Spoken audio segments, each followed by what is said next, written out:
Welcome to this edition of In-Depth Alaska. I'm Tracy Sinclaire, and we've been talking a lot, hearing a lot about the word recession and the possibility of one. So we wanted to get some advice and just kind of talk to somebody who's knowledgeable in these ways. So joining me is Al Biss. He is a financial advisor with Biss Wealth Partners.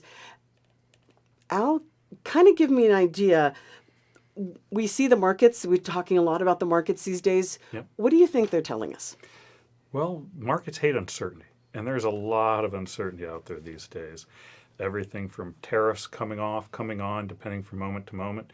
So it's kind of an ongoing arm-waving freak out with your hair on fire moment to moment, and what you were freaking out about 2 minutes ago is now completely different and it's now off the table, and something else is on the table. So there's a lot of changes, and with all that uncertainty, the market has a lot of nervousness. No one's quite sure exactly how to plan.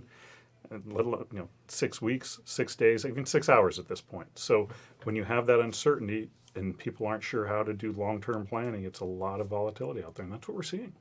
And so associated with that, as I said, we've been hearing the term recession. Mm-hmm. One, can you kind of give me a definition of recession? And also, do you feel like we're heading that way?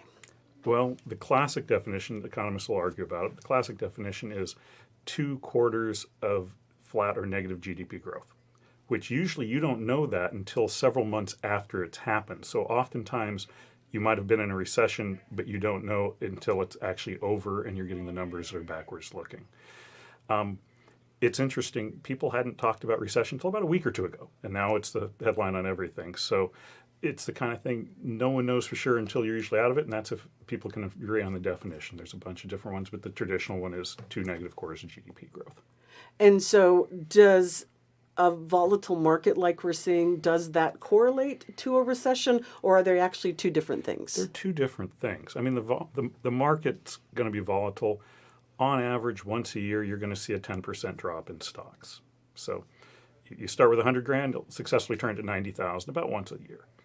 Every 3 to 4 years, though, you're going to see a 20% or more drop on average. So this is more of a natural part of the market. The economy recessions usually come in longer periods, and right now, it's kind of interesting that all of a sudden there's talk of recession because of it's not so much market correlated, it's more business and economy. The concern is business is worried that they don't know how to plan. They don't know how to, if tariffs are coming on, they're coming off. If they're coming on, well, will that make it cheaper to develop things here in the U.S. and put money here? Or if it's going to be taken off and then that plan that they hope to do and they would have a more captive market goes away, well, then the money we thought we'd put in isn't going to do like we thought. So it's hard, without that planning, without that spending, it's slowing. The concern is slowing spending down, and because of that, slowing an economy. But we had good news today. The employment report came out from the Department of Labor, and those numbers, the job openings were higher than what people thought. So that there's good news and there's bad news out there. It's not just all one or all the other. So it's hard to get a bead on it. And like I said, it's kind of funny that all of a sudden, 2 weeks ago, no one talked about recession. This week, it's all over. Next week, or maybe tomorrow, it might be something completely different at the rate things are going. And so both market dealing with volatility, recession, also volatility, but that's more directed to the businesses saying, I'm not sure what's next. Right. So I'm going to maybe hesitate. Right. Where the business side is more of a long-term market, it's more of a reactionary, more short-term stuff. So market's usually forward-looking, and because of that, little changes here that could affect things long-term can make big swings. If I'm looking at a company and I'm thinking their earnings are going to grow by 20%, now all of a sudden, well, something just happened, they're growing by 10, that can greatly affect the price. So we saw airline stocks come out today, and some of them had lower estimates going forward, so they got pushed down because of that. Because if I'm planning on buying a company, I'm expecting this result, something comes along and changes that, then you reassess your pricing of that. And it can be on a whole market level too. If there's a large portion of companies that are starting to either slow down their earnings or expectations change or people's willingness to pay for those companies starts to slide, it can quickly affect things. Should people be worried?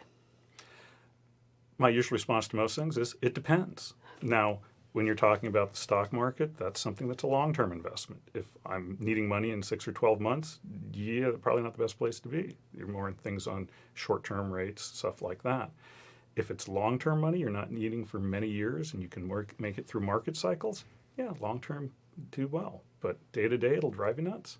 Yeah, I saw a comedian said the other night, they were talking about it, and they're basically like, don't check your 401k. The ostrich approach of burying your head in the sand is highly underrated in these down markets. You just ignore it, come back 5 or 10 years later, you'll be fine. But day to day, it'll drive you nuts. It'll drive you nuts. Now, one of the things that it always feels to me, and I think I have some backup for this, is that Alaska seems a little bit behind. When we talked recessions in the past, we're like, oh, we're coming out of it, Alaska's still in it. And then, a year or more, we move in behind. Is that something that we tend to see?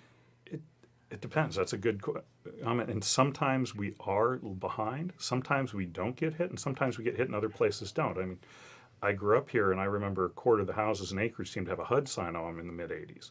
Most of the country didn't have a big recession, but we got creamed. 08, 09, most of the country got creamed. We didn't get hit nearly as bad as large portions of the rest of the country. So our economy moves differently than large portions of the rest of the country. Also, our whole population base is out of a small suburb of a major city. So we have a very small population base, and we're dependent on different things, a lot of oil, federal spending, tourism, stuff like that, where other parts of the country are powered by very different things. So we can be in a very different economic cycle than most of the country at times. And so, kind of the last question, what's your best advice to the average Joe? Like, how hyperventilating should we be? What's your kind of best advice to those of us that, like I said, a little bit of money in the stock market, but overall?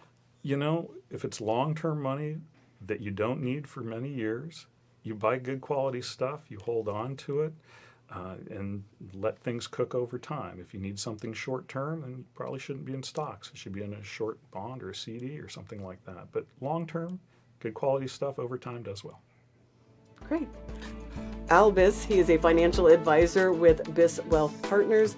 Thank you so much for joining us. I know we just grabbed you in here, so we appreciate you stepping in real quick. Thanks for your time, Tracy. I appreciate it. Thank you.